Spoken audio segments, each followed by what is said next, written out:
Ethan Pry, a man of simple pleasures. He found joy in the little things, the quiet moments that others often overlooked. A cup of coffee in the morning, the sound of rain tapping against his window, the soft glow of his computer screen in the dark. His world began and ended with the glow of his computer screen. It was his portal to another realm, a place where he could be anyone, do anything, and escape the mundane reality of his everyday life. RuneScape, the online realm of Gielinor, was his lifeblood. It was more than just a game. It was a world where he felt alive, where he could embark on grand adventures and forge his own destiny. Days bled into nights, his only companions the digital avatars of friends he'd never met.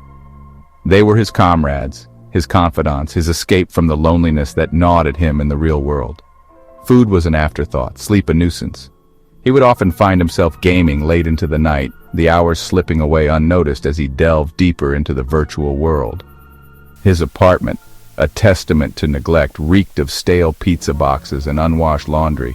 The cluttered space mirrored the chaos in his mind, a physical manifestation of his disordered life.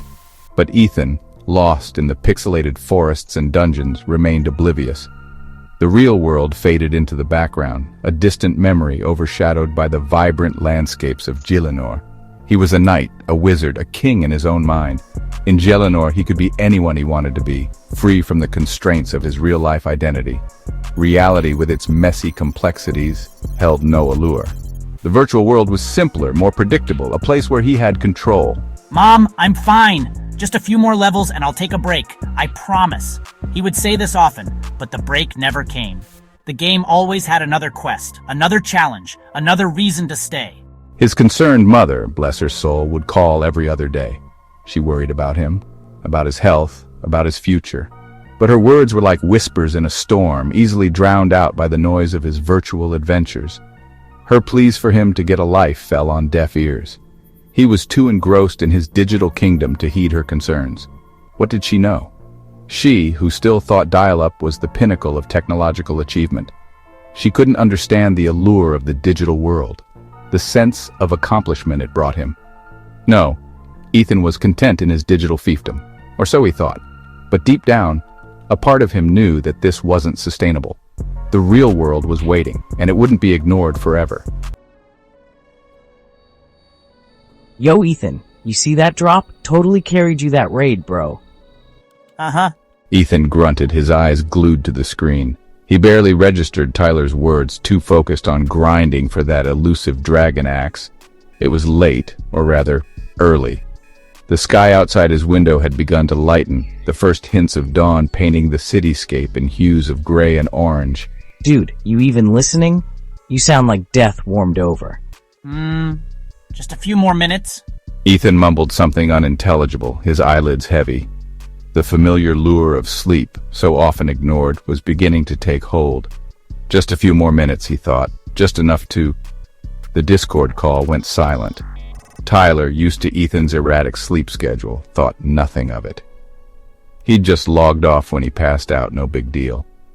He wouldn't know, not until days later, that this was the last time anyone would hear from Ethan Pry. Ethan's head lolled forward, coming to rest on the keyboard. He had been working tirelessly for days, the weight of his exhaustion finally catching up to him. The room was silent except for the faint hum of the computer and the occasional click of the mouse. His fingers twitched slightly as if still typing in his dreams. The sudden pressure sent a string of gibberish through the Discord channel. Messages of confusion and concern began to flood in from his friends, but Ethan was oblivious to it all. His mind was far away, lost in a realm where the boundaries between reality and dreams blurred. He didn't stir. The room, plunged in the half-light of dawn, took on a sinister air. Shadows stretched and twisted, creating eerie shapes on the walls. The once familiar space now felt alien and foreboding, as if it were a different world altogether. A faint buzzing, barely audible at first, began to rise from the shadows beneath the desk. It was a sound that seemed to come from the very depths of the darkness, growing louder and more insistent with each passing second. The air grew thick with an unsettling tension, as if the room itself was holding its breath. Hundreds, thousands of tiny eyes glinted in the darkness. They watched, unblinking and patient, waiting for the perfect moment to strike. The insects had been drawn by the scent of decay, and the warmth emanating from the unmoving figure. They were relentless, driven by an insatiable hunger. A seething mass of chitin and legs, drawn by the scent of decay and the warmth emanating from the unmoving figure. They moved with a purpose, their movements synchronized and methodical. The sound of their tiny legs scraping against the floor was almost deafening in the otherwise silent room. They came like a tide, relentless and hungry. The wave of insects surged forward, covering the floor in a writhing, living carpet. There was no escape, no place to hide from the oncoming swarm. They were a force of nature, unstoppable and merciless. Ants, roaches, beetles, centipedes, things that crawled and skittered and bit, their forms grotesque and alien in the dim light. Each insect was a tiny nightmare, a creature born from the darkest corners of the earth. Together, they formed a monstrous horde, a living embodiment of fear and revulsion. He never felt a thing. His sleep, already bordering on unconsciousness, deepened into oblivion as the first wave of insects swarmed over him. They moved with a terrifying efficiency, covering his body in a matter of seconds. His breathing remained steady, unaware of the horror unfolding around him. They burrowed into his clothes, into his hair, into his mouth and nostrils, seeking purchase on his flesh. The sensation of their tiny legs and mandibles should have been unbearable, but Ethan remained in his deep, dreamless sleep. The insects were relentless, driven by an instinctual need to feed and survive. And then they began to feast. Their mandibles tore into his flesh, consuming him piece by piece. The room was filled with the sound of their feeding, a grotesque symphony of destruction. Ethan's body twitched involuntarily, but he remained unconscious, lost in the darkness of his own mind. The insects continued their feast, undeterred by the faint signs of life still clinging to their prey. Caleb, the bug collector Jones, adjusted his fedora, his keen eyes scanning the cluttered apartment. The room was a labyrinth of discarded belongings, old newspapers, and forgotten memories. Each item seemed to tell a story. But Caleb was only interested in one tale tonight. He wasn't your average exterminator. Oh no. Caleb dealt with infestations of a different breed.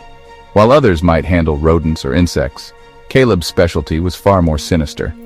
He hunted the creatures that lurked in the shadows, the ones that haunted dreams and whispered in the dark corners of the mind, the kind that crawled out of nightmares and whispered secrets in the dark. These were not mere pests. They were manifestations of fear itself, feeding off the terror they induced in their victims. He'd received an anonymous tip, a concerned neighbor perhaps, or maybe just a bored soul looking for a thrill, about the disappearance of one Ethan Pry. The letter had been cryptic, filled with vague warnings and ominous hints, but it was enough to pique Caleb's interest. The stench hit him first, a cloying, putrid odor that spoke of decay and something else. It was a smell that Caleb had encountered before, one that signaled the presence of something otherworldly, something alien and deeply unsettling. The kind of presence that made the hairs on the back of your neck stand up and your skin crawl with an inexplicable dread. He pulled a handkerchief from his pocket, pressing it to his nose as he surveyed the scene. The fabric did little to mask the stench, but it was a small comfort in the face of the unknown.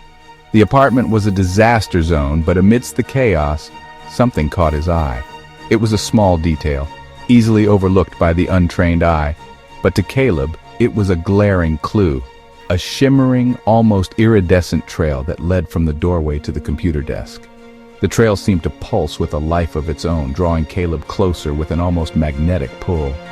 Well, he muttered, his voice a low growl. This was no ordinary infestation. This was something far more dangerous, something that required all of his expertise and cunning. Looks like we've got ourselves a real humdinger here. His mind raced with possibilities, each more terrifying than the last. What kind of creature could leave such a trail? And what had happened to Ethan Pry? He crouched down, examining the glistening trail. It was composed of thousands, perhaps millions, of tiny insect exoskeletons, shed and discarded. Each one was a testament to the creature's presence, a breadcrumb leading Caleb to the heart of the mystery. It was composed of thousands, perhaps millions of tiny insect exoskeletons, shed and discarded. The sheer number of them was staggering, a silent testament to the creature's power and the danger it posed. And at the end of the trail, beneath the desk, lay the source of the stench. It was a sight that would haunt Caleb's dreams for nights to come, or what was left of it. The remains were barely recognizable, twisted and contorted in a way that defied explanation. This was no ordinary death. It was a message, a warning of the horrors that lurked just beyond the veil of reality.